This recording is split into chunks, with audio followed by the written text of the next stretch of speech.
తండ్రి నీకు వందనాలు, స్తోత్రాలు. జీవాధిపతి,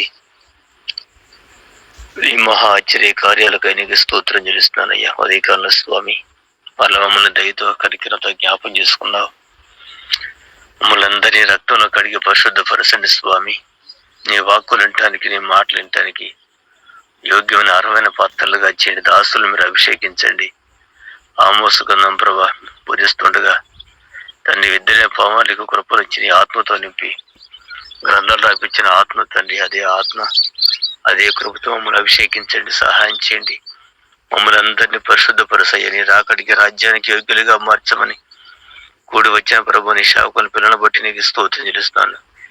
ఇంకే పరిచర్యను ప్రభు చిత్తానుసారంగా బలపరచండి, సహాయం చేయమని నీ దాసును అభిషేకించి ప్రతి ఆటంకం తొలగించి మహిమ పొందమని యేసు ప్రభువును అడుగుతున్నాం తండ్రి, ఆమేన్. ఆమేన్. ప్రార్థించిన దైవజనులకు నా వందనాలు. యేసయ్య కృప సమాధానములు మనందరికీ తోడయుండి నడిపించునుగాక. ఆమేన్. Praise the lord. మంచిది. మనందరం కూడా పరిశుద్ధుడైన దేవుని చేత బోధించబడి మనందరం కూడా నేర్చుకుంటున్నాము.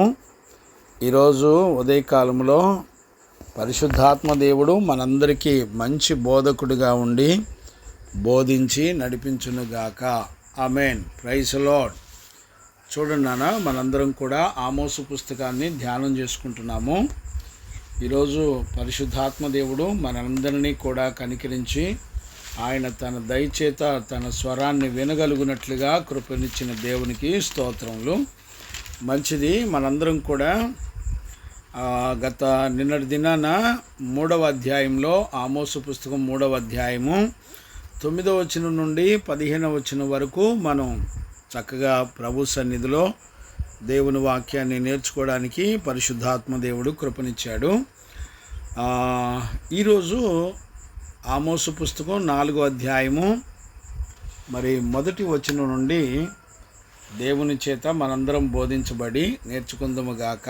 ఆమేన్. 1వ వచనం నుండి 3 వచనాల వరకు మనం చదువుకుందాము. నేను చదువుతాను.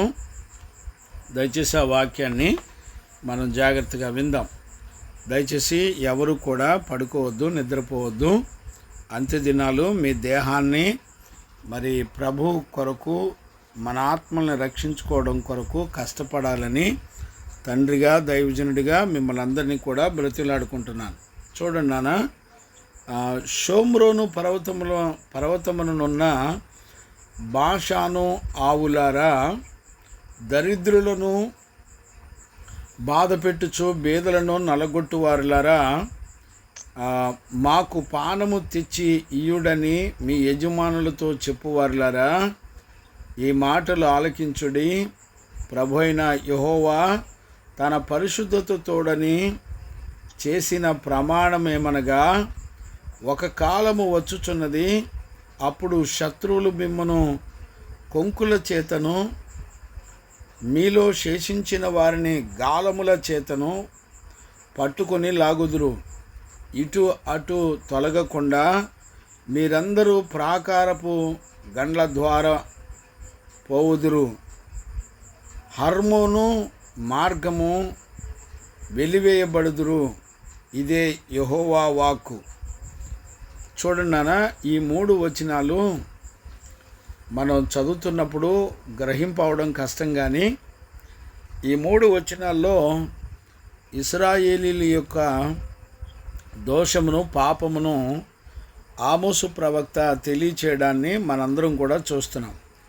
వాస్తవానికి ఇక్కడ చూస్తున్నప్పుడు ఈ 3 వచనాల్లో ఇశ్రాయేలీల యొక్క స్త్రీలను గురించి జీవము గల దేవుడు మాట్లాడుతున్నాడనే సంగతి మనం అక్షరంగా చూసినప్పుడు అర్థం కాకపోవచ్చు, కానీ ఆత్మీయ కోణంలో చూస్తున్నప్పుడు ఇశ్రాయేలీల దేశంలో స్త్రీలు ఎంత దుర్మార్గపు స్త్రీలుగా ఉన్నారో ఈ 3 వచనాల్లో మనం పరిశుద్ధ లేఖనాల్లో చూడవచ్చు.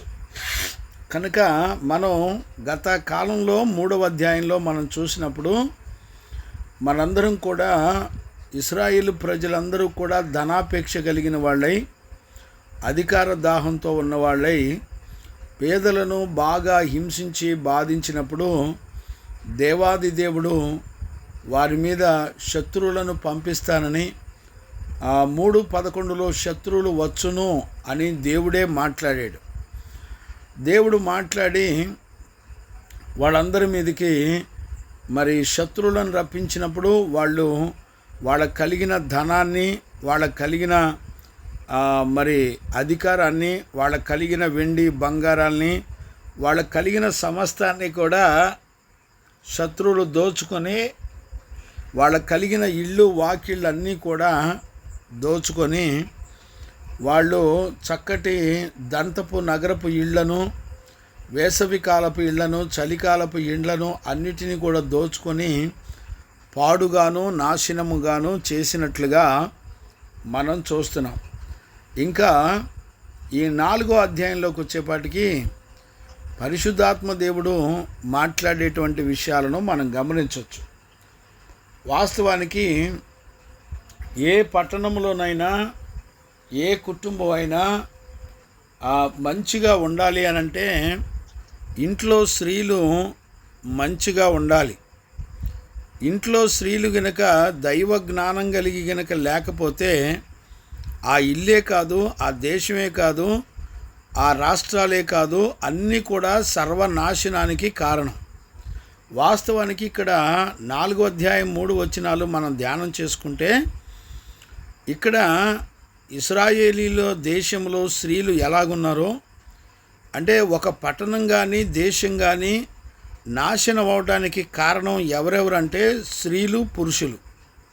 గమనించారా? అంటే మనుషులే దానికి కారణం. ఏ దేశమైనా తెగులు చేత, ఏ కుటుంబమైనా రోగముల చేత, దేవుని యొక్క ఉగ్రత చేత మొత్తబడుతుందంటే స్త్రీ పురుషులే దానికి కారణం. అంటే మనుషులే దానికి కారణం. అంటే నాశనానికి పురుషుడు పాత్ర పురుషుడు పోషిస్తే, నాశనం అయిపోవడానికి స్త్రీ పాత్ర స్త్రీ పోషిస్తున్నట్టుగా మనం లేఖనాల్లో చూడవచ్చు. వాస్తవానికి ఇక్కడ దైవ జ్ఞానం కలిగిన స్త్రీలు తమ కుటుంబాన్ని, తమ ఇంటిని కట్టుకుంటారు అని రాయబడి ఉంది. చూడండి, ప్రతి ఇల్లు దైవ జ్ఞానం చేత గనక కట్టబడితే ఆ మహిమ వేరుగా ఉంటుంది. గమనించారా నాన్న? ఈ రోజుల్లో ఎవరు కూడా మరి దైవ జ్ఞానం కలిగిన కుటుంబాలలో దైవ జ్ఞానం కలిగిన స్త్రీలు ఉండటం అనేది చాలా అరుదైనటువంటి దినాలు. ఆ రోజుల్లో ఇశ్రాయేలు ప్రజలలో ఉన్నటువంటి స్త్రీలు ఎంత భయంకరంగా ఉన్నారో చూడండి. ఇప్పుడు చదువుకుందాం. చూడండి, నేను చదువుతున్నాను. షోమ్రోను పర్వతమునున్న బాషాను ఆవులారా. చూడండి, షోమ్రోను పట్టణం వేరు, బాషాను వేరు. షోమ్రోను పట్టణమేమో ఇశ్రాయేలు దేశంలో ఒక మెయిన్ సిటీ. గమనించారా? ఈ మెయిన్ సిటీ షోమ్రోను. ఇప్పుడు షోమ్రోన్లో ఉన్న పర్వతములలో నున్నటువంటి బాషాను ఆవులారా. ఇప్పుడు బాషాను అనేది చాలా దూరంగా ఉంటుందండి. అంటే షోమ్రోను నుంచి బాషాను చాలా దూరం. అయితే బాషాను ఆవులారా వీళ్ళు ఏం చేస్తున్నారంట? దరిద్రులను బాధ పెట్టుచు బేదలను నలగొట్టువారలారా. నేనంటాను, బాషాను ఆవులు నిజంగా జంతువులతో గినక జంతువులైతే మనుషులను బాధ పెట్టవు కదా. గమనించారా? అంటే ఇక్కడ బాషాను ఆవులారా అని బాషాను అనే పేరును దేవుడు ఎందుకు ఉపయోగిస్తున్నాడంటే, బాషాను ప్రాంతం అంతా కూడా చాలా పచ్చటి ప్రదేశాలు. అవి చాలా చక్కగా పశువులకు మేత మేయడానికి కావలసినటువంటి సమృద్ధి అయిన ఆహారం అక్కడ బాగా దొరుకుతుంది. నీరు కానివ్వండి, ఆహారం కానివ్వండి, చాలా మంచిగా దొరుకుతుంది. అక్కడ ఆ పశువులు ఇవన్నీ కూడా చాలా బలిసినవిగా ఉంటాయి. అంటే కొవ్వు పట్టి ఉంటాయి. అందుకనే బాషాను ఆవులారా అని రాశాడు. ఆవులు అనే మాట స్త్రీలింగాన్ని కూడా వాడచ్చు, అంటే స్త్రీలుగా కూడా వాడచ్చు. వీళ్ళు ఏం చేస్తున్నారంటే, దరిద్రులను బాధ పెట్టుచు బేదలను నలగొట్టువారులారా, మాకు పానము తెచ్చియుడని మీ యజమానులతో చెప్పువారులారా. చూసారా, యజమానులంటే ఎవరు? భర్త. ఈ భర్తలకి భార్యలు ఏమని చెప్తున్నారంటే, నేను ముందు తాగాలి, నువ్వు వెళ్ళి నేను తాగే పానీయాలను తీసుకొని రండి అని చెప్తున్నారు.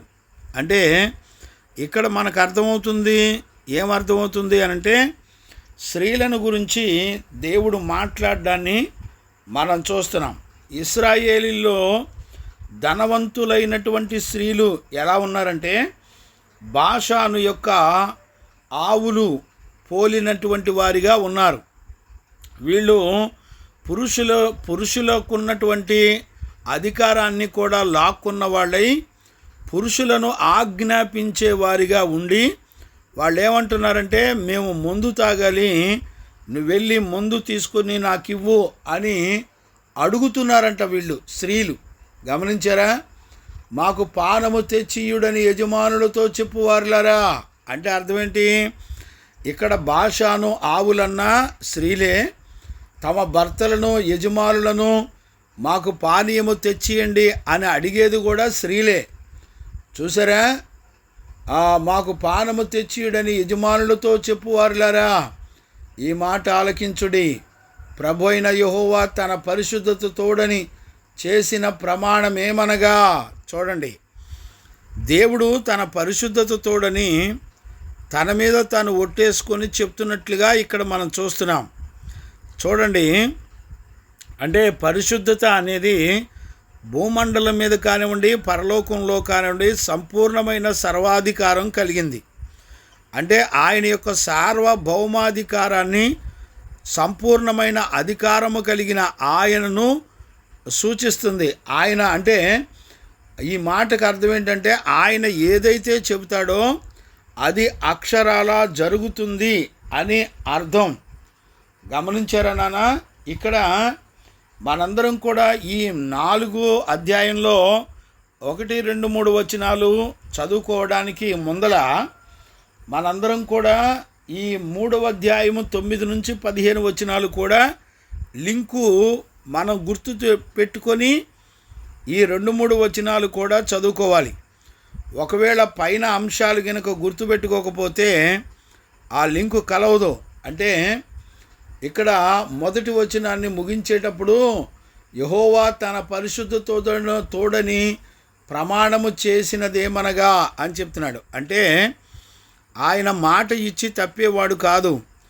ఆయన ఏ విషయాలైతే చెప్తున్నాడో అవి ఇశ్రాయేలీల మధ్యలో ఖచ్చితంగా జరుగుతవి అనేటువంటి విషయాన్ని రూఢిపరచడాన్ని మనం చూడొచ్చు. వాస్తవానికి ఏ విషయాలు అనంటే, ఇంచుమించుగా 1వ అధ్యాయం నుంచి 3వ అధ్యాయం వరకు ఇశ్రాయేలు ప్రజలు చేసినటువంటి ప్రతి విషయాన్ని మనం గుర్తు తెచ్చుకోవచ్చు. ఇక్కడ మనం గమనించవలసినటువంటి విషయాలు చాలా ఉన్నాయి.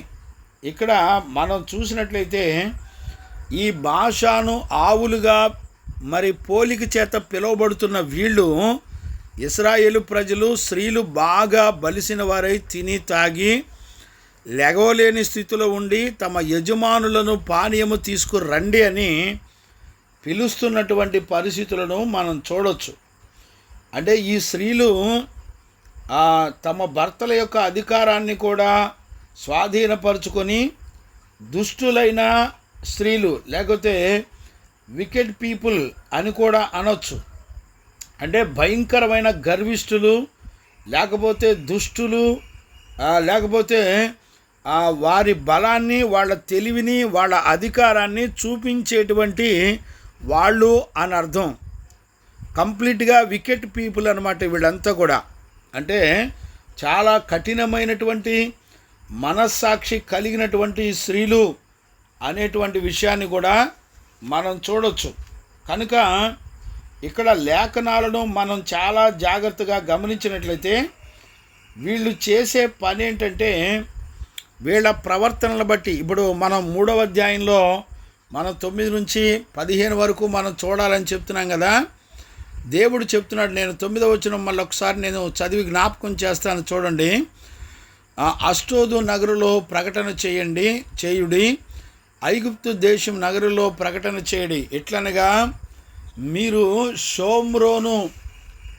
షోమ్రోనునకు ఎదురుగానున్న పర్వతముల మీదికి కూడి వచ్చి అందులో జరుగుతున్న గొప్ప అల్లరి చూడుడి, అందులో జనులు పడుచున్న బాధలను కనుగొనుడి. చూసారా, ఇప్పుడు షోమ్రోనులో జనులు, ప్రజలు, పేదవారు, నీతిమంతులు ఎంత బాధపడుతున్నారో వాళ్ళ మీద గొల్లుగా అంటే అల్లరి చేస్తూ వాళ్ళ మీద గొప్పగా అంటే ఒక దుమ్మిగా మీద పడి మరి పేదలను, నీతిమంతులను కూడా కొట్టి చంపుతూ మరి క్రూరమైన హింసలకు గురి చేస్తారు. కారణం ఏంటో తెలిసిన, ఈ ఇళ్లలో బలిసిన వారిగా ఉన్నటువంటి స్త్రీలు అంటే వాళ్ళ పురుషులను బాగా వాంఛతో అడుగుతున్నారు. ఇదిగో మనం ధనం సంపాదించాలి, ఇదిగో మనం మరి దంతపు ఇళ్లను కట్టించుకోవాలి, కనుక మనం అక్రమ సంపాదించాలి, ఎవడు దొరికితే వాడిని చంపేయండి, అవసరమైతే ఇదిగో మనం సుఖభోగాలు మనం సుఖంగా ఉండాలంటే మరి మనం ధనాన్ని బాగా విస్తారంగా సంపాదించాలి అని మరి పురుషులను బలపరుస్తూ ఎంకరేజ్ చేస్తూ నడిపిస్తున్నటువంటి స్త్రీలు అన్నమాట వీళ్ళు. గమనించారా? ఇప్పుడు స్త్రీలు ఇళ్లలో ఉంటారు, వాళ్ళు చూడండి పురుషుల చేత అప్పుల చేత కొనిచ్చేటువంటి కారులు, ఏమండి అప్పులు చేసి కార్లు, బైకులు కొనిస్తూ ఉంటారు ఇళ్లలో ఉండి, అప్పులు చేసి స్థలాలు, బిల్డింగులు కట్టిస్తూ ఉంటారు ఇళ్లలో ఉండి. ఈ పురుషులనందరినీ కూడా రేపేది ఎవరో తెలుసునా? స్త్రీలండి. స్త్రీలు వాళ్ళు ప్రతిరోజు గొనుగుతూ ఉంటారు. ఎందుకంటే పురుషులందరూ కూడా స్త్రీలోలులు, ఎంతవారులైనా కాంతదాసులే అన్నట్టుగా స్త్రీల లోలులైపోయినటువంటి పురుషులు స్త్రీల వాంఛలు, వాళ్ళ శరీర వాంఛలు తీర్చుకోవడానికి పురుషులను అధికారంతో నడిపించుకునేటువంటి భయంకరమైనటువంటి స్వభావం కలిగినటువంటి స్త్రీలు. మరి వాళ్ళు భాషను ఆవులతో పోల్చబడినట్లుగా మనం పరిశుద్ధ లేఖనాల్లో చూడగలుగుతున్నాం. గమనించారా నాన్న? కాబట్టి భాషను ఆవులు అనే మాట భాషను అనే ప్రాంతంలో చాలా చక్కగా వాళ్ళు తిని తాగి సుఖపడుతూ ఉండేటువంటి వాళ్ళు.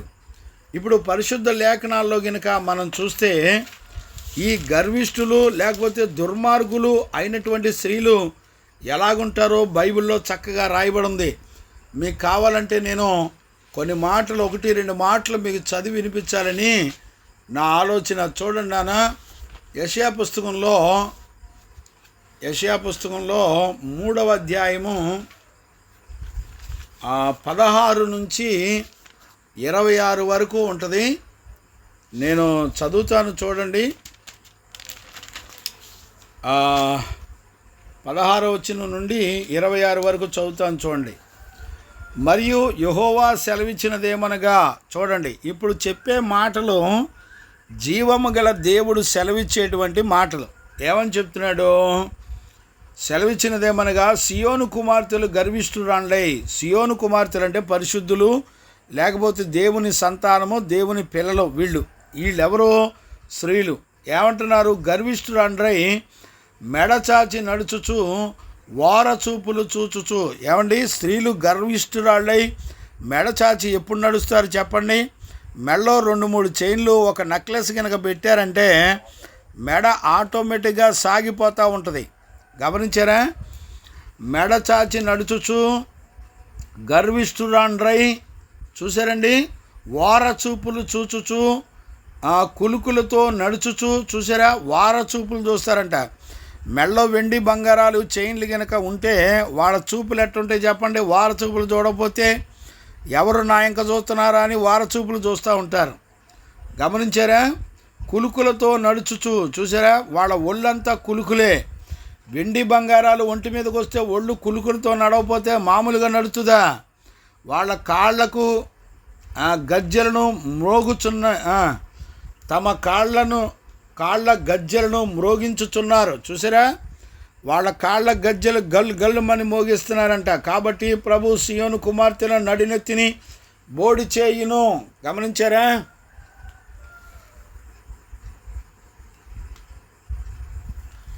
చూడండి అన్న, జాగ్రత్తగా అర్థం చేసుకోండి.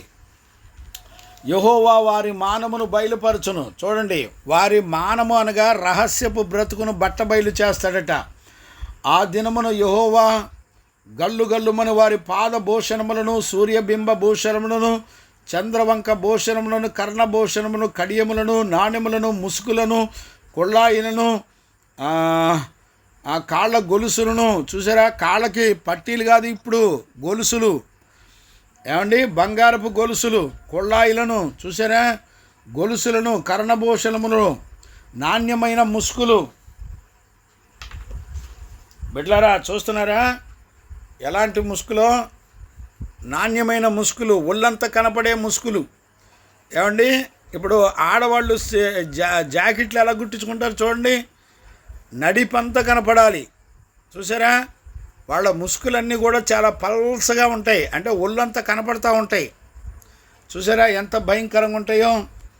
రక్షారేకులను, ఉంగరములను, ముక్కు కమ్మెలను, ఉత్సవ వస్త్రములను, ఉత్తీర్ణ్యములను, పైటలను, సంచులను, చేతి అద్దములను, సన్నపు నారతో చేసిన ముసుగులను, పాగాలను, శాలువాలను దేవుడే తీసివేయను. చూసారా, ఉత్సవ వస్త్రాలంట. గమనించారా? చేతి అద్దాలు, బ్యాగుల్లో ఉండేటువంటి చేతి అద్దాలు. ఏమండి, సెంట్లు, పెర్ఫ్యూమ్లు. చూసారండి, అప్పుడు పరిమళ ద్రవ్యమునకు ప్రతిగా. చూసారా, పరిమళ ద్రవ్యాలు అంట, అంటే ఆడవాళ్ళ బ్యాగుల్లో ఉండేటువంటి పరిమళ ద్రవ్యాలు, సెంట్లు, పెర్ఫ్యూమ్లు. చూసారండి, పరిమళ ద్రవ్యమునకు ప్రతిగా ముడుగురును, నడుకట్టికి ప్రతిగా తాడును, అల్లిన జడకు ప్రతిగా బోడితలను. చూడండి, జడలో అల్లుకొనకయు. ఏమండి, ఈ రోజున స్త్రీలు జడలో అల్లుకోకూడదు, వెంట్రుకలు విర్రబోయకూడదు. ఈ రెండు శాపగ్రస్తమైనటువంటి బ్రతుకులు. మరేం చేయాలండి? ముడేసుకోవాలి. స్త్రీలు సంఘములో ముడేసుకోవాలి. ముడేసుకునే వాళ్ళు ఎవరున్నారు? ఏమండి, లేఖనాలు చెప్తున్నా కూడా నమ్మేవాళ్ళు ఎవరున్నారు? దినవృత్తాంతాల్లో కానీ, ద్వితీయోపదేశకాండంలో కానీ స్త్రీలు వెంట్రుకలు విర్రపోయకూడదని రాశాడు దేవుడు. ఏమండి, జడలు అల్లుకోకూడదు, జడలు అల్లుకోవద్దని తిమోతి పత్రికలో 1:9 నుంచి కూడా చదివినప్పుడు, జడలు అల్లుకొనటియో బంగారు నగలు పెట్టుకొనటియో అని రాసినా కూడా కొంచెం కొంచెం పెట్టుకోవచ్చు అనే దుర్బోధలు ఈయన మంద ఎక్కువైపోయారు. ఏమంటే వీళ్ళకి సిగ్గు, శరం, సీము, నెత్తులు ఉండవు, బరి తెగించారు వీళ్ళు. చూసారా, ఏమోలేండి, నేను లేఖనాల్లో దేవుడు ఈ మాటలు సెలవిచ్చేది ఎవరు? సియోను కుమార్తెల గురించి. సియోను కుమార్తెలు ఎవరు? దేవుని పిల్లలు. చూసారా, రక్షించబడిన వాళ్ళు. వీళ్ళంతా వీళ్ళ బతుకులు ఇలాగ ఉన్నాయి. అంతేకాకుండా యెషయా 32లో కూడా ఇంకోటి చదవచ్చు. అంటే చాలా ఉన్నాయిలేండి, నేను అవన్నీ చదవడానికి నాకు టైం సరిపోదు కనుక నేను 1-2 చదువుకుంటూ వెళుతున్నాను. యెషయా పుస్తకం 32లో కూడా 9వ వచనం నుంచి 13వ వచనం వరకు కూడా చదువుకోవచ్చు. చూడండి, నేను చదువుతాను. చూడండి, సుఖాసక్తులైన స్త్రీలారా లేచి నా మాట వినండి. చూసారా, 4వ అధ్యాయంలో కూడా నా మాట వినడి అని ప్రారంభించాడు దేవుడు. అంటే వీళ్ళు, ఈ స్త్రీలు అంటే ఏ స్త్రీలు? దేవుని పిల్లలు, ప్రార్థనకి వెళ్ళేవాళ్ళు, రక్షించబడిన వాళ్ళు, సియోను కుమార్తెలు. వీళ్ళు ఎవరి మాట వినరు? జీవము గల దేవుని మాట వినరు. గుర్తుపట్టారండి? ఇళ్లలో స్త్రీలు దేవుని వాక్యానికి లోబడరు, దేవుని మాట వినరు. అందుకని దేవుడు అంటున్నాడు, మీరు నా మాట ఆలకించండి, నేను చెప్పే మాట వినండి. ఏమంటున్నారు? సుఖాసక్తి గల స్త్రీలారా లేచి నా మాట వినుడి. నిశ్చింతగానున్న స్త్రీలారా నా మాట వినుడి. నిశ్చింత గల స్త్రీలారా, ఇక 1 సంవత్సరమునకు మీకు తొందర కలుగును, ద్రాక్ష పంట పోవును, పండ్లు ఏరుటకు రావు. సుఖాసక్తులు గల కన్యకలారా వడుకుడి, నిర్విచారణలారా తొలగిపోవుడి, తొందరపడుడి. మీ బట్టలు తీసివేసి దిగంబరులై మీ నడుమున గోనెపట్ట కట్టుకొనుడి. రమ్యమైన పొలము విషయమై, ఫలభరితమైన ద్రాక్ష పండ్ల విషయమై వారు రొమ్ము కొట్టుకొందురు. నా జనులు భూమిలో ఆనందపురములో ఆనంద గృహములన్నిటిలో ముండ్ల తుప్పలను బలి రక్కసి చెట్లను పెరుగుచున్నవి. పైనుండి మన మీద ఆ ఆత్మ కుమ్మరింపబడు వరకు. చూసారా పరిస్థితులు ఎలాగున్నాయో? అంటే ఈ స్త్రీలు ఆత్మ చేత నడిపించబడకుండా, పైనుంచి కుమ్మరించబడిన పరిశుద్ధాత్మ చేత నడిపించబడకుండా వీళ్ళు శరీర భోగెచ్చలు గలవారై వీళ్ళ వాంఛలకు పురుషులను లోపరుచుకొని వారిని ప్రేరేపిస్తూ పేదలను నాశనం చేస్తూ నడిపించబడేటువంటి పరిస్థితులు ఇక్కడ ఉన్నట్టుగా మనం చూస్తున్నాం. గమనించారండి? ఇక్కడే యెషయా పుస్తకంలోనే 2వ అధ్యాయం 13వ వచనం కూడా 11 నుంచి చదవచ్చు. నేను చదువుతున్నాను చూడండి. ఇవన్నీ మీరు చదువుకోవాలి, అయినా కూడా నేను చదువుతున్నాను చూడండి. 11 నుంచి చదువుతాను చూడండి. యెహోవా సెలవిచ్చిన మాట ఇదే: విస్తారమైన మీ బలులు నాకేలా, దహన బలులకు పొట్టేలను బాగుగా మేపిన దూడల కొవ్వును నాకు వెక్కసమాయను. కోడెల రక్తమందైనను, గొర్రెపిల్లల రక్తమందైనను, మేకపోతుల రక్తమందైనను నాకు ఇష్టము లేదు. నా సన్నిధిని కనబడవనని మీరు వచ్చుచున్నారే. నా ఆవరణములో తొక్కుటకు మిమ్మల్ని రమ్మన్నవాడెవడు? మీ నైవేద్యములు వ్యర్థములు, అవి నాకు అసహ్యములు పుట్టించు ధూపార్పణములు. దాని నికను తేకుడి. అమావాస్యయు విశ్రాంతి దినమును సమాజ కోట ప్రకటనలు జరుగుతున్నవి. పాపులు గుంపు కూడి ఉత్సవ సమాజమును నేను నోర్చజాలను. గమనించారా? మీ అమావాస్య ఉత్సవములు నియమకాలములు నాకు హేయములు, అవి నాకు బాధాకరములు. వీటిని సహించలేక విసిగి ఉన్నాను. చూసారండి? మీరు మీ చేతులు చాపుచున్నప్పుడు మిమ్మల్ని చూడలేక నా కన్నులు కప్పుకొందును. మీరు బహుగా ప్రార్థన చేసినను నేను వినను. మీ చేతులు రక్తముతో నిండి ఉన్నవి, మిమ్మల్ని కడుక్కొని శుద్ధి చేసుకునడి. చూసారండి? ఇవన్నీ కూడా మనం చూస్తున్నాం. ఇవన్నీ కూడా బాషాను ఎద్దులతో పోల్చబడింది. గమనించారా?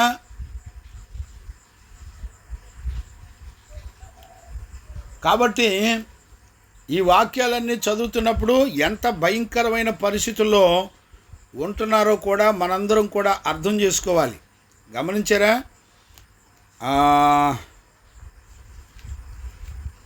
చూడండి అన్న, కీర్తనల పుస్తకంలో కూడా దావీదు ఏమంటాడో నేను ఒక మాట నేను చదివి వినిపిస్తాను చూడండి. కీర్తనల పుస్తకంలో 22వ కీర్తన 22వ కీర్తనలో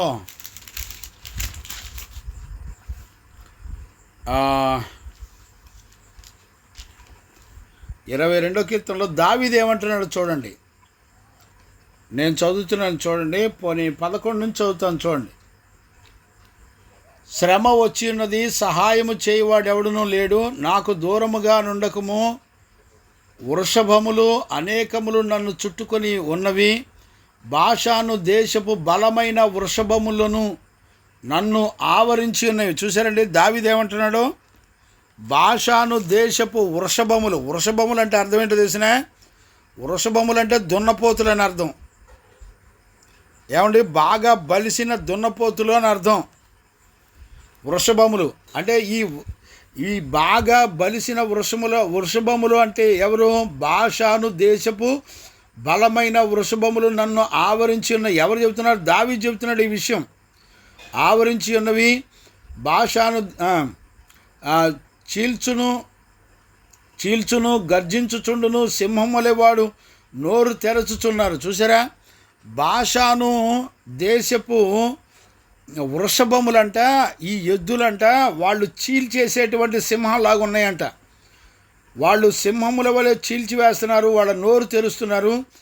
నేను నీళ్ల వలె పారబోయబడి ఉన్నాను, నా ఎముకలన్నీ స్థానము తప్పి ఉన్నది, నా హృదయము నా అంతరంగమందు మైనం వలె కరిగిపోయిను, నా బలము ఎండిపోయిను, చిల్లపింకులాయను, నా నాలుక దవడను అంటుచున్నవి. నీవు నన్ను ప్రేతల భూమిలో పడవేసి ఉన్నావు, కుక్కలు నన్ను చుట్టుకొని ఉన్నవి, దుర్మార్గులు గుంపులు కూడి నన్ను ఆవరించి ఉన్నారు. వారు నా చేతులను నా పాదములను పొడిచి ఉన్నారు. ఇవన్నీ కూడా యేసుక్రీస్తుని గురించినటువంటి ప్రవచనం.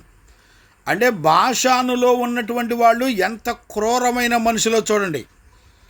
వాళ్ళు దుర్మార్గులంట, గుంపులు గుంపులుగా కూడి వాడు చేతులతో కాళ్ళతో హింసిస్తూ ప్రజలను మరి బాధ పెట్టేటువంటి వాళ్ళుగా ఉన్నారట. వీళ్ళు ఎవరెవరంటే ఆ ఇశ్రాయేలు దేశంలో దేవుని ప్రజలండి ఈ పనులన్నీ చేసేది. మీకు విషయం చెప్పనా, రాబోయే దినాల్లో దేవుని ప్రజలు లేకపోతే స్త్రీలు పురుషులు పేదలను నీతిమంతులను దేశంలో ఉండకుండా నాశనం చేసి అన్యజనుల కంటే కూడా ఘోరంగా మరి దేశంలో ఉన్నటువంటి సకల ప్రజలను నాశనం చేసేవాళ్ళు ఎవరో తెలిసినా వీళ్ళే. అందుకనే బైబిల్లో ఏమని రాసిందంటే, ఈ గర్విష్ఠులు వీళ్ళు రెండు ఇక్కడ చూడండి, ఆమోసు పుస్తకంలో 2వ అధ్యాయం 6-7 వచనాలు కూడా నేను మళ్ళొకసారి మీకు చదివి వినిపిస్తాను చూడండి. యెహోవా సెలవిచ్చినదేమనగా, ఇశ్రాయేలు 3-4 సార్లు చేసిన దోషములను బట్టి నేను తప్పకుండా దానిని శిక్షించును. ఏలయనగా ద్రవ్యముకై దానిని జనుల నీతిమంతులను అమ్మివేదురు, పాదరక్షల కొరకై పేదలను అమ్మివేదురు, దరిద్రుల నోట మన్ను వేయుటకు బహుగా ఆశపడుదురు, దీనుల త్రోవను అడ్డము వచ్చెదరు, తండ్రియు కుమారుడు ఒకదానినే కూడి నా పరిశుద్ధ నామమును అవమానపరుతురు. ఇక్కడ చూడండి 5వ అధ్యాయంలో కూడా ఆమోసు పుస్తకం 5వ అధ్యాయం 11వ వచనం కూడా చదువుతాను చూడండి. దోష నివృత్తికి రోకలు పుచ్చుకొని నీతిమంతులను బాధ పెట్టుచు గుమ్మముల వరకు వచ్చిన బేదవారిని అన్యాయము చేయుట వలన మీ అపరాధములు విస్తరింపవలననియు మీ పాపములు ఘోరమైనవనియు నేను ఎరుగుదును. దరిద్రుల యొద్ద పంట మోసములను పుచ్చుకొనుచు మోపులను పుచ్చుకొనుచు వీరు వారిని అణగద్రొక్కుదురు గనుక మలుపు రాళ్లతో మీరు ఇండ్లను కట్టుకొని వాటిలో మీరు కాపురము ముండరు. చూసారా, ఏ రాళ్లతో ఎట్లా అన్యాయం చేసి పేదల దగ్గర దోచుకొని వీళ్ళు వెళ్ళి మంచి మంచి పెద్ద పెద్ద ఇళ్ళు కట్టుకుంటారంట, మలుపు రాళ్లతో ఇళ్ళు కట్టుకుంటారంట. ఏమండి, ఈ రోజున పాస్టర్ల ఇళ్ళు చూడండి మొత్తం గ్రానైట్ రాళ్ళేనండి. వాళ్ళ మందిరాలు చూడండి డిస్కో క్లబ్బులు ఉన్నట్టు ఉంటున్నాయండి. వాళ్ళ మందిర వాతావరణం అంతా డిస్కో లైట్లతోనూ డెకరేషన్లతోనూ అలంకరించుకొని నడిపించబడేటువంటి పరిస్థితులు ఉన్నాయి. ఏమండి, చూసేవాళ్ళు ఉన్నారా? ఇప్పుడు ప్రజలంతా కూడా ఎక్కడికి ఎగబడి వెళ్తున్నారు తెలిసినా మందిరాలకి. ఏమోలేండి, ఎన్ని వాక్యాలు విన్నా మీ హృదయాలు వధలో ఇది గొర్రె కషాయోని నమ్మినట్టుగా కషాయోని నమ్మిన వారై మీరు నడిపించబడ్డానికే ఇష్టపడుతున్నారు. కానీ ఎక్కడా కూడా పరిశుద్ధ లేఖనాల్లో ఇలాంటి బతుకులు ఎవరెవరిలో ఉన్నాయో దేవుడు చూపిస్తున్నా కూడా గుర్తుపట్టేవాళ్ళు ఎవరు లేరు. మీరిచ్చిన కానుకలతో కోట్లు, సూట్లు, పిల్లిగడ్డాలు, సెంట్లు, పెర్ఫ్యూములు ఏమండి కోట్ల రూపాయల స్థలాలు కొనుక్కొని డెవలప్ అవుతున్నా కూడా ఏమండి ఒక దైవజనుడి జీవితం చూడండి ఎలా ఉంటుందో. ఏమండి ఆదిమాపోస్తులు ఏ జీవితం చేశారు చెప్పండి? మీరు ఎవరిని వెంబడిస్తున్నారు? ఏ మందిరాలకు వెళ్తున్నారు? ఎవరి హస్తాలు మీ నెత్తి మీద చేతులు వేయబడుతున్నాయి? ఏమండి, పరిశుద్ధులు మీ తల మీద చేయి వేయకపోతే, మీ పాపాన్ని భరించేటువంటి నీతిమంతులు లేకపోతే మీ పాపాలు మీ దేహంలో నుంచి పోవు. ఎవరు గుర్తుపడతారు చెప్పండి? ఈ రోజున గుర్తుపట్టే వాళ్ళు ఎవరు లేరు, గ్రహించే వాళ్ళు ఎవరు లేరు. ఇక్కడే ఆమోసు పుస్తకంలో 8వ అధ్యాయం 6వ వచనాన్ని కూడా 4 నుంచి కూడా చదవచ్చు. నేను చదువుతున్నాను చూడండి. దేశమందు బేదలను మింగివేయును, దరిద్రులను మాపివేయును. కోరువారులారా, తాము చిన్నదిగాను రూపాయి ఎక్కువదిగాను చేసి త్రాసును చేసి మనము ధాన్యమును అమ్మునట్లు అమావాస్య ఎప్పుడైనా పోవునో, మనము గోధుమలను అమ్మకము చేయునట్లు విశ్రాంతి దినమున ఎప్పుడు గతించిపోవునో అని చెప్పుకొని వారులారా, దరిద్రులను వెండికి కొనున్నట్లు, పాదరక్షలనిచ్చి బేదవారిని కొనున్నట్లు చచ్చు ధాన్యములు మనము అమ్ముకొందము రండి అని విశ్రాంతి దినమును ఎప్పుడైనా పోవునేమో అని చెప్పుకొని వారులారా, ఈ మాట ఆలకించుడి. యాకోబు యొక్క అతిశయాస్పాదము తోడని యెహోవా ప్రమాణము చేయనదేమనగా, వారి క్రియలను నేనెన్నడూనూ మరువను. చూసారా, ఇందును గూర్చి భూమి కంపించదా, దాని నివాసులందరూ అంగలార్చరా? చూసారండి, ఈ రోజున భూమండలం మీద భయంకరమైనటువంటి దేవుని యొక్క తీర్పులు రావటానికి దేవుని ప్రజలు చేసే పాపాలేనండి. గమనించారా? చూడండి, 3వ అధ్యాయంలో నుంచి మనం చూస్తే దేవుని ప్రజలే ధనాశ కలిగి, దేవుని ప్రజలే అధికార వాంఛ కలిగి, చూడండి వాళ్ళ పాస్టర్లు ఎమ్మెల్యేలు ఎంపీలు అవ్వాలని తిరుగుతున్నారు. ఏమన్నా అర్థం ఉందా అసలు? ఎమ్మెల్యేలు అధికారులు గవర్నమెంట్ వేరు, సేవకులు వేరు కదా. ఇప్పుడు సేవకులు వెళ్ళి రాజకీయాల్లో కలుస్తున్నారు. ఎక్కడ చూసినా ఇయే బతుకులండి. లేఖనాలు నమ్మేవాళ్ళు ఎవరు లేరు, వాక్యాలను చూసేవాళ్ళు ఎవరు లేరు. గమనిస్తున్నారా? అందుకనే ద్వితీయోపదేశకాండంలో పరిశుద్ధుడైనటువంటి దేవుడు చెప్తున్నాడు. నేను ఆ మాటలు చదువుతాను చూడండి. ద్వితీయోపదేశకాండము లేకపోతే నిర్గమాకాండం 22, 21 కూడా చదువుకోవచ్చు.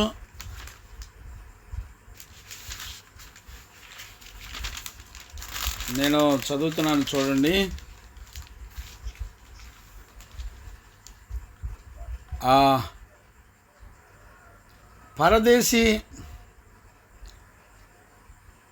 పరదేశిని విసిగించవద్దు, బాధింపవద్దు.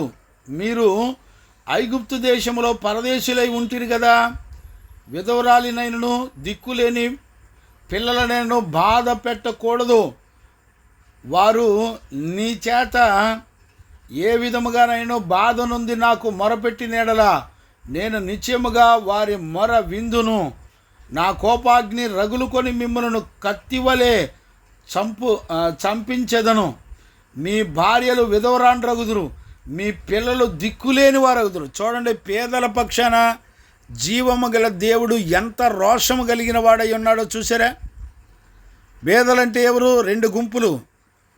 మీరు 41వ కీర్తన వినండి, ఆల్రెడీ ఉపదేశం అయిపోయింది, అది వినండి. పేదలంటే ఎవరో అర్థమవుద్ది. పేదలను కటాక్షించువారు ధన్యులను రాయబడింది లేఖనాల్లో. చూసారా? నీతిమంతులే పేదవాళ్ళంటే.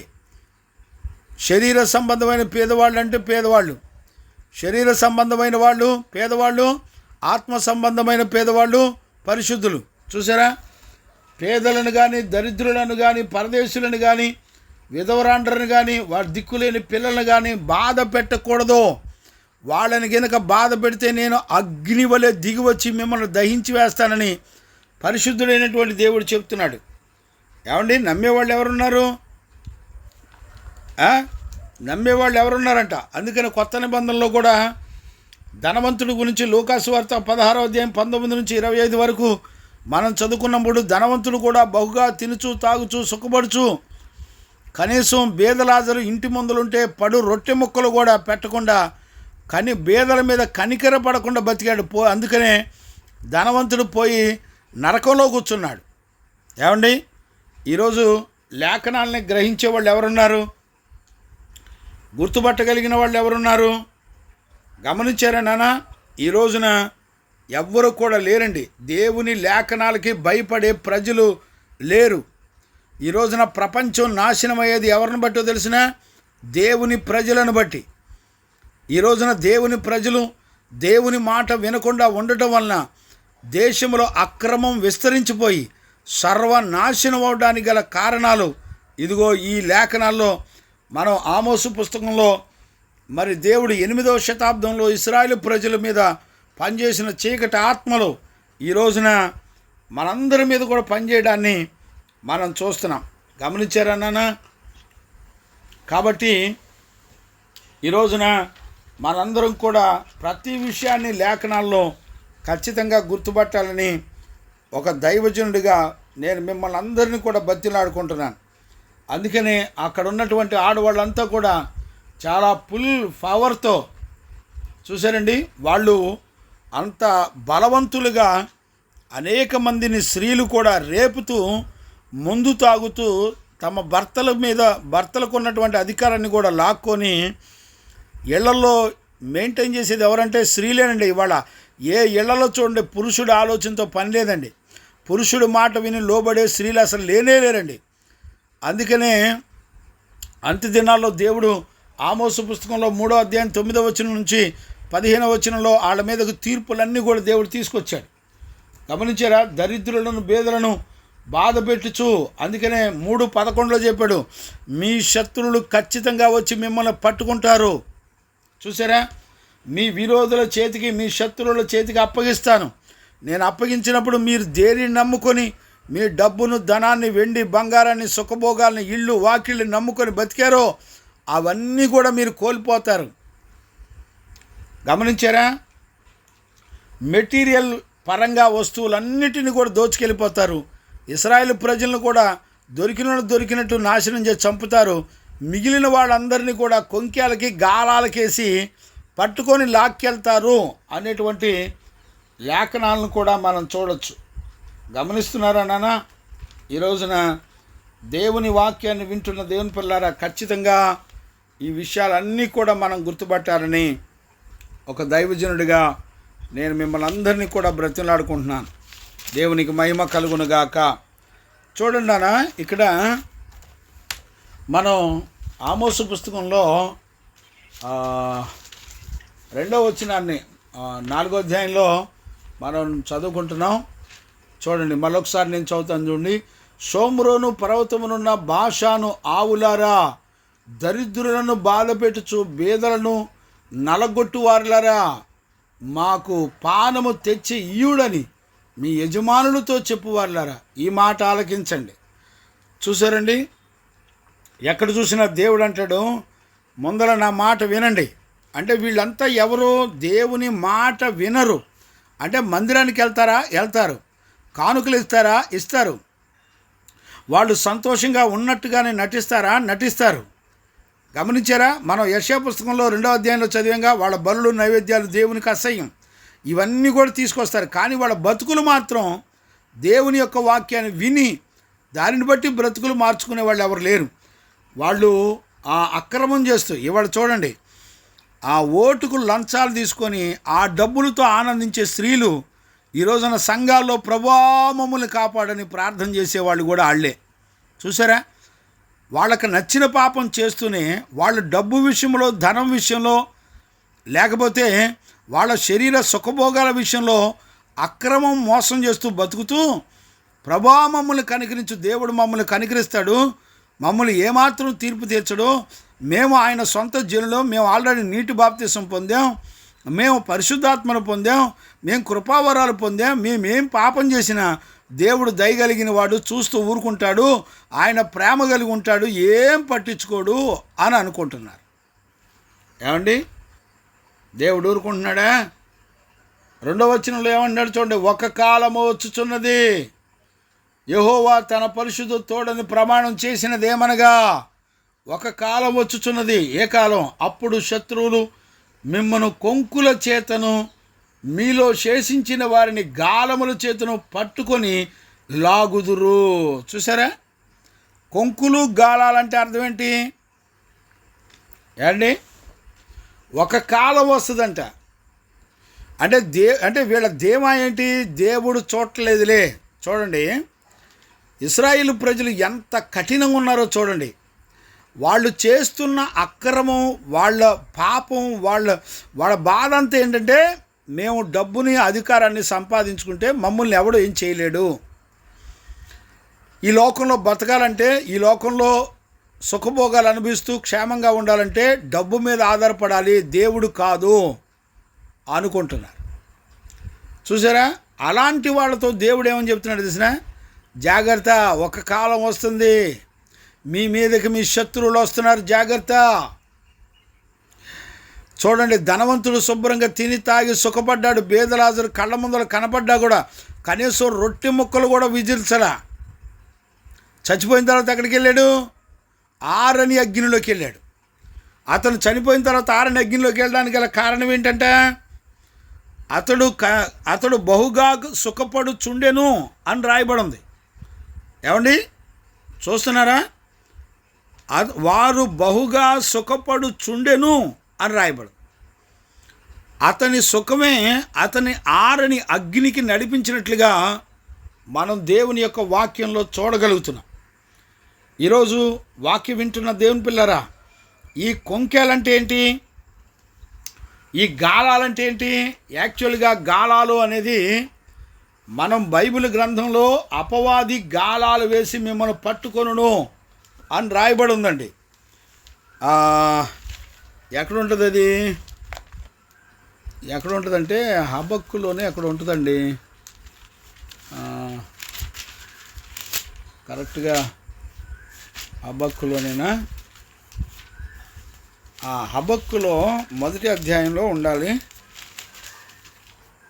అపవాది గాలాలేసి లాగుతాడని ఉంటుంది.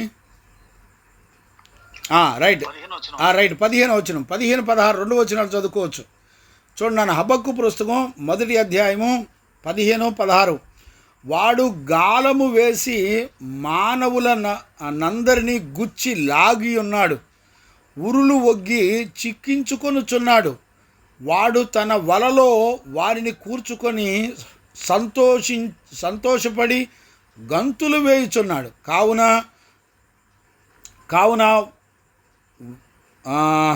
వల వలన మంచి భాగమును పుష్టినిచ్చు భోజనమును తనకు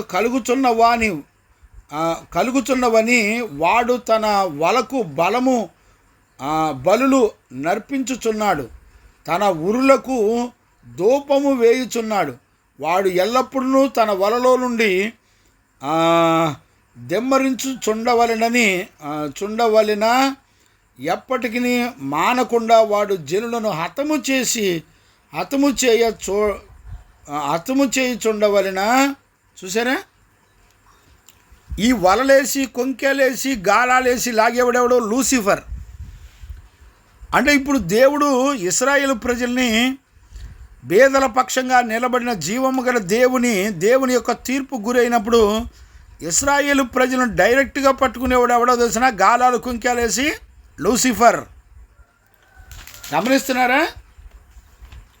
ఇప్పుడు వీళ్ళు ఎలాంటి వాళ్ళు తెలిసిన? మీకు ఇంకా ద్వితీయోపదేశకాండంలో 2వ దినవృత్తాంతాల్లో చివరిలో 33 11 33:11 అండి. నేను చదువుతాను చూడండి. కాబట్టి యెహోవా అష్షూరు రాజు యొక్క సైన్యాధిపతులను వారి మీదకి రప్పించెను. మనష్షే తప్పించుకొని పోకుండా వారు అతనిని పట్టుకొని గొలుసులతో బంధించి వారిని బబులోనులకు తీసుకొని పోయిరి. అతడు శ్రమలో ఉన్నప్పుడు యెహోవాను బతిమాలుకొని, చూడండి, గొలుసులతో బంధించి, ఎలాగో తెలిసిన? ముక్కుకి వాళ్ళు కొక్కాలు బిగించి నడిపిస్తారండి. మీకు యెషయా పుస్తకంలో 37, యెషయా పుస్తకం 37లో నేను చదువుతాను చూడండి. 37:29, 37వ అధ్యాయం 29వ వచనం నేను చదువుతాను చూడండి. నా మీద నీవు వేయు రంకెలను, నీవు చేసిన కలహములను నా చెవులలో జొచ్చి ఉన్నాయి. నా గాలము నీ ముక్కునకు తగిలించెదను. నా కళ్ళము నీ నోటిలో పెట్టి నిన్ను మళ్ళించెదను, నీవు వచ్చిన మార్గముని నిన్ను మళ్ళించెదను. మరియు యెషయా చెప్పినదేమనగా, హిజ్కియా నీ మీదికి సూచన. చూడండి నాన్న, అర్థమవుతుందా? అంటే ఈ ముక్కుకి మన పెదాలకి ఈ గొళ్ళాలు బిగించి వాళ్ళు గొలుసులు కట్టి లాక్కెళ్తారంటండి శత్రువులు. ఏమండి, ఎంత భయంకరమైన హింస చూసారా? ఇశ్రాయేలు ప్రజల్ని ఎలాంటి శిక్షకు దేవుడు అప్పగిస్తున్నాడో చూసారా? ఈరోజు ఉదయకాలంలో మనం ఈ విషయాలన్నీ కూడా గమనించాలి. అంతేకాకుండా వీళ్ళు ఏం చేస్తున్నారో తెలిసిన, వీళ్ళు చూడండి నాన్న, యేస్కేలు పుస్తకంలో 39వ అధ్యాయం, యేస్కేలు పుస్తకం 39వ అధ్యాయం, వాళ్ళు బాషానులో ఎట్ట తిని తాగుతున్నారో చెప్తున్నాడండి. 39లో 18వ వచనం చదువుతున్నాను చూడండి.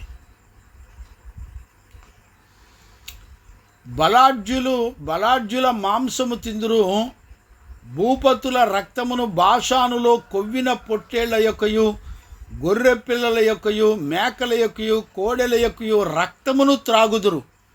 అంటే చూసారా వీళ్ళు ఎలా బతుకుతున్నారో చూసారా? వీళ్ళంట గొర్రె పిల్లలు, మేకలు, మాంసంతో కూడినటువంటి రక్తాన్ని తాగుతున్నారంటండి. ఇప్పుడు స్త్రీలు కూడా ఏం అడుగుతున్నారు? తమ యజమానులను తాగుటకు పానీయము ఇవ్వండి. పానీయం అంటే అర్థం ఏంటో తెలిసిన, రక్తాన్ని తాగుతున్నారు అంతే. పేద ప్రజల రక్తాన్ని తాగేటువంటి వాళ్ళు, దీనులను, బేదలను, దరిద్రులను కొట్టి చంపి వాళ్ళ రక్తాన్ని తాగేటువంటి ప్రజలు. వాస్తవంగా జంతువుల యొక్క రక్తం కానీ ఏ రక్తం తాగకూడదండి, తినకూడదు, తాగకూడదు. ఎందుకంటే రక్తంలో ప్రాణం ఉంటుంది. ద్వితీయోపదేశకాండం 12వ అధ్యాయం మీరు చదువుకోండి. ఆ రక్తమును ఆ భూమిలో వలికించాలి. రక్తంలో ప్రాణం ఉంటుంది కాబట్టి ఎవరు కూడా రక్తమును తినకూడదు అని రాసి ఉంటుంది. 22, 23 ఆ ప్రాంతాల్లో ఉంటుందండి ద్వితీయోపదేశకాండంలో. లేవీలకు కూడా 17వ అధ్యాయంలో లేవీలకు కూడా చెప్తాడు, మీరు రక్తములో ప్రాణం ఉంటుంది కనుక మీరు రక్తమును తినకూడదు అని రాస్తాడు. అంటే యాజకులకు కూడా చెప్పడం జరిగింది. గమనించారండి? అంటే మనకి ఏమర్థమవుతుంది? ఇప్పుడు బాషానులో, ఇప్పుడు యేస్కేలు 29:18 ఏమని చదివాం, మళ్ళీ చదువుతున్నాను చూడండి. బలాఢ్యుల మాంసము తిందురు, భూపతుల రక్తమును, బాషానులో కొవ్విన పొట్టేళ్ల యొక్క రక్తమును. చూసారా? బాషానులో జంతువుల యొక్క రక్తాన్ని తాగుతున్నారంటండి. చాలామంది ఇళ్లలో మేకల యొక్క రక్తాన్ని కూడా ఉడకబెట్టుకొని తినేవాళ్ళు ఉన్నారండి. బిడ్డలారా, రక్తాన్ని ఎవరు కూడా తినకూడదు. ఇది దేవుని ఆజ్ఞ. రక్తంలో ప్రాణం ఉంటుంది కనుక తినకూడదని దేవుడు నిర్గమాకాండలో, అదే ద్వితీయోపదేశకాండలో మనం లేఖనాల్లో చెప్పినట్టుగా మనం చూస్తున్నాం. దేవునికి మహిమ కలుగునుగా. కాబట్టి ఈ ఉదయకాలంలో దేవుని యొక్క వాక్యాన్ని వింటున్న దేవుని పిల్లరా, మనందరం కూడా లేఖనాల్లో చూడండి. అంటే ఇశ్రాయేలు ప్రజలు, స్త్రీలు, పురుషులు కూడా ఎంత ఘోరంగా ఉన్నారో చూడండి. నేను మళ్ళీ ఆ వచనాలు చదువుతున్నాను చూడండి. ఒక కాలం వచ్చుతున్నది, అప్పుడు శత్రువులు మిమ్మను కొంకుల చేతను, మీలో శేషించిన వారిని గాలముల చేతను పట్టుకొని లాగుదురు. అటు ఇటు తొలగకుండా మీరందరూ ప్రాకారపు గండ్ల ద్వారా పోవుదురు. హర్మోను మార్గమును వెలివేయబడుదురు. ఇదే యెహోవా వాక్కు. హర్మోను మార్గం అంటే ఇది చాలా దూరం అండి. చాలా దూరం బ్రతికిన వాళ్ళని ముక్కులకి, పెదాలకి కొంకెలేసి గొలుసులేసి లాక్కెళ్తారండి. ఏమండి, ముక్కులకి పెదాలకి గొలుసులేస్తే ఏమంటే గొలుసు బరువు ముక్కును పెదాలు మోయగలవండి? ఎంత చిత్రవదకు దేవుడు అప్పగిస్తున్నాడో చూడండి. ఇశ్రాయేలు స్త్రీలను, పురుషులను మిగిలిన, అంటే శేషం, అంటే అప్పటికే వాళ్ళు చంపబడతారు, నరకబడతారు. ఇవన్నీ కూడా ఎందుకు ఇంత ఉగ్రత వాళ్ళ మీదకి వచ్చిందంటే బేదలను హింసించి బాధ పెట్టినందుకు. అంటే బేదల పక్షంగా దేవుడు ఎంత యుద్ధం చేస్తాడో చూడండి బిడ్డలారా. బేదలను మీరు కనికరించండి. బేదలంటే ఆత్మ సంబంధమైన పరిశుద్ధులే బేదలు, అపోస్తులే బేదలు. పరిశుద్ధ లేఖనాల్లో 6వ అధ్యాయం మరి లూకాసు వార్త 6వ అధ్యాయం 20వ వచనంలో అపోస్తులను చూసి బేదలైన మీరు ధన్యులు అని యేసు ప్రభు తన నోటితో చెప్పాడు. ఏమండి, యెరూషలేములో మరి రోమాపత్రిక 15:26లో యెరూషలేములో పేదలైన వారికి కానుకలు సమకూర్చి తీసుకెళ్ళి వాళ్ళకి ఇవ్వండి అని మరి పౌలు రోమా సంఘంలో ఉన్నటువంటి బేదలైన పరిశుద్ధుల గురించి మాట్లాడడాన్ని మనం చూస్తున్నాం. చూసారా, కొరింథీ పత్రికలో మాసిదోనియా సంఘం వాళ్ళు బహుశ్రమలలో పేదవాళ్ళు అయినప్పటికీ 8వ అధ్యాయం 2 కొరింథీ 8వ అధ్యాయం 1 నుంచి 5-6 వచనాల వరకు చదివితే వాళ్ళు కడు పేదవాళ్ళు అయి ఉండి అపోస్తుల దగ్గరికి వెళ్ళి వాళ్ళు కానుకలు పరిచర్య చేయడానికి కానుకలు వాడండి అని ఇచ్చారు. ఏమండి, ఈ రోజుల్లో దేని కొరకు సేవకు వాడాలో, ఎవరెవరిని ఆదరించాలో పేదల పక్షాన జీవమగల దేవుడు యుద్ధం చేస్తాడు. ఆయన ఊరుకోడు. గమనించారా? అంటే రాబోయే దినాల్లో దేవుని ప్రజలే అన్యజనుల కంటే కూడా ప్రపంచాలని, దేశాలని, రాష్ట్రాలని నాశనం చేసేవాళ్ళు ఎవరుంటారంటే దేవుని ప్రజలే. ఇప్పటికే చూడండి, ముస్లిమ్స్ లేకపోతే ఇప్పటికే క్రైస్తవులు భయంకరంగా జైలు నిండా ఎవరుంటారో తెలిసిన ముస్లిమ్స్, క్రైస్తవులేనండి జైళ్ళు నిండా ఉండేది. చూసారా, ఎక్కడ చూసినా టెర్రరిస్టులైనా నక్సలైట్లైనా ఎవరంటే ఈ 2 జాతులే ఎక్కువ ఉంటున్నాయి. కారణం ఏంటో తెలిసిన? దేవుని ఉగ్రత. దేవుడే శత్రువు చేతికి వాళ్ళని అప్పగించినప్పుడు వాళ్ళు ఖచ్చితంగా అలా అప్పగించబడి నాశనానికి నడిపించబడతారని పరిశుద్ధ లేఖనాలు చెప్తున్నాయి. ఈ ఉదయకాలంలో దేవుని యొక్క వాక్యాన్ని వింటున్న దేవుని పిల్లరా, ఈ 3 వచనాల్లో ఉన్న సంగతులు మరి స్త్రీలు కూడా ఎంత భయంకరంగా ఉంటారో మనం లేఖనాల్లో చదువుతున్నాం. ఈ రోజుల్లో స్త్రీ పురుషునికి లోబడాలని దేవుని యొక్క చట్టం చెప్తుంటే ఈ రోజున స్త్రీలు సంఘంలో కానీ కుటుంబాల్లో కానీ ఎక్కడ చూసినా స్త్రీల యొక్క ఆధిపత్యం చూశారండి. స్త్రీలే సంఘ కాపరులు, స్త్రీలే బోధకులు. ఏమండి, యేసు ప్రభు బైబిల్ చరిత్రలో ఎక్కడా సంఘానికి కాపరులను స్త్రీలను పెట్టినట్టుగా బైబిల్ చరిత్రలో ఎక్కడా లేదండి. ఏమండి, ఆడోళ్ళే వాళ్ళ అందరి మీద చేతులేసి ప్రార్థన చేస్తున్నారు, ఆడోళ్ళే బల్లారాధన చేస్తున్నారు, ఆడోళ్ళే బాప్తీసాలు ఇస్తున్నారు. ఏమండి, ఏం చెప్పాలి వీళ్ళకి? ఎవరిచ్చారు వీళ్ళకి అధికారం? బైబిల్లో ఎక్కడైనా 12 మంది శిష్యులు కానీ యేసు ప్రభు కానీ ఎక్కడైనా స్త్రీలను సంఘ కాపరులుగా నిలబెట్టిన వాళ్ళు ఉన్నారండి? స్త్రీలు సంఘాల్లో ప్రవచించవచ్చు, కృపావరాల్లో అన్నిట్లో పాలుపంపులు ఉన్నాయి, కానీ సంఘాన్ని నడిపించే అధికారం మాత్రం, సంఘ కాపరిగా ఉండే అధికారం మాత్రం ఎక్కడా కూడా దేవుని యొక్క వాక్యం వాళ్ళకు అధికారం ఇవ్వలేదు. స్త్రీ యొక్క బహిష్టు అపవిత్రమైందని దేవుని యొక్క వాక్యం చెబుతుంది. గమనించారా? ఇశ్రాయేలీయుల యొక్క పాపము స్త్రీ యొక్క బహిష్టు వంటిది, అపవిత్రమైంది అని రాశారు. ఏమండి, అపవిత్రమైన ఈ దేహంతో బలిపీఠాల మీద నుంచొని ప్రార్థనలు చేసేవాళ్ళు ఉంటున్నారండి. వాళ్ళ ఎంత దారుణమైనటువంటి సేవలు జరుగుతున్నాయి వాళ్ళ రోజున. భయపడేవాళ్ళు లేరు, దేవుని చట్టాన్ని గౌరవించేవాళ్ళు లేరు. కాబట్టి ఈ రోజున కుటుంబాలు కానివ్వండి, దేశాలు, రాష్ట్రాలు నాశనం అవటానికి కారణం స్త్రీలేనండి. గమనించారా? స్త్రీలు ఎంత అధికారం చేసి వాళ్ళ బలాన్ని, ఎంత సుఖభోగాల మధ్య వాళ్ళు తాగి ఒళ్ళు కదలలేక వాళ్ళ యజమానులను పిలిపించుకొని పనులు చేయించుకునేటువంటి బ్రతుకులు ఇవాళ రోజున కుటుంబాలను నాశనం చేస్తున్నాయి. గమనిస్తున్నారా బిడ్డలారా? కాబట్టి ఇవన్నీ కూడా ఆ రోజుల్లోనే ఇశ్రాయేలు ప్రజల్లో ఉన్నాయి. దేవుని ప్రజలు ఇవన్నీ ఏలుబడి చేసినాయి. అంత్య దినాల్లో ఇప్పుడు కూడా అవే ఏలుబడి చేస్తున్నాయి. ఇళ్లలో స్త్రీలు పురుషులను డబ్బు సంపాదించమని, ఆస్తులు కొనాలని, పిల్లలకు ఆస్తులు కూడగట్టాలని శోధించే స్త్రీలు చాలామంది ఉంటారు. ఏమంటే పండగలు వస్తే బట్టలు కావాలని, పట్టుచీరలు కావాలని ఏడ్చి గోల్ చేసి భర్తల చేత అప్పులు చేయించి వాళ్ళ కోరికలు తీర్చుకునే వాళ్ళు చాలామంది స్త్రీలు ఉన్నారండి. ఇవాళ ఎవరు పడితే వాళ్ళు బల్లారాధనలు చేయేస్తూ ఎంత భయంకరమైన పరిస్థితుల్లో బ్రతుకుతున్నారో చూడండి. కాబట్టి ఉదయకాలంలో వాక్యం వింటున్న దేవుని పిల్లరా, ఖచ్చితంగా ఈ విషయాలన్నీ కూడా గుర్తుపట్టుకొని మరి దేవుడు ఆ రోజున ఇశ్రాయేలు ప్రజల గురించి దేవుడు మాట్లాడుతూ వచ్చాడు. ఈ రోజున మనల గురించి కూడా మాట్లాడతాడు. ఈ రోజున దేవుడు స్వరక్తమిచ్చి ప్రాణమిచ్చి కొనుక్కున్న మనందరి బ్రతుకులు ఎంత దారుణంగా ఉంటున్నాయో మనం పరీక్షించుకోవాలి. అలాంటి కృప యేసయ్య మనందరికి అనుగ్రహించి నడిపించి కాపాడునుగాక. ఆమేన్. ప్రార్థన చేసుకుందాం. ప్రార్థన. మహాపరిశుద్ధుడైన తండ్రి, నీకు స్తోత్రం నాయనా. ఈ ఉదయకాలంలో ఆమోసు పుస్తకంలో నుంచి 8వ శతాబ్దంలో ఇశ్రాయేలు ప్రజలు ఆ రోజున ఎలాగా ప్రపంచానికి నాశనానికి కారణంగా బతికారో ప్రభా, ఈ రోజున దేవుని పిల్లలు కూడా దేవుని వాక్యమును, ఆజ్ఞలను, కట్టడలను అనుసరించేవాళ్ళు లేరయ్యా. ఈ రోజున ఎంత భయంకరంగా ఉన్నారు.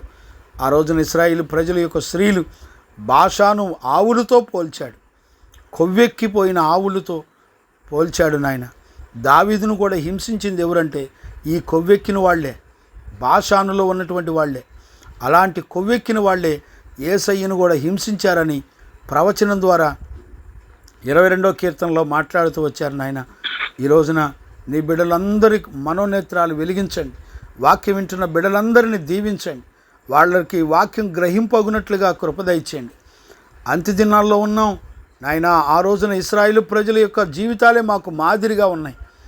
మేము అలా కాకుండా ప్రభా, మేము నీకు లోబడి నీ మీద ఆధారపడి బ్రతికే జీవితాన్ని మా అందరికి అనుగ్రహించి నడిపించినందుకు కృతజ్ఞతాస్తుతులు చెల్లిస్తూ యేసయ్య నిన్ను అడిగి పొందినాము తండ్రి.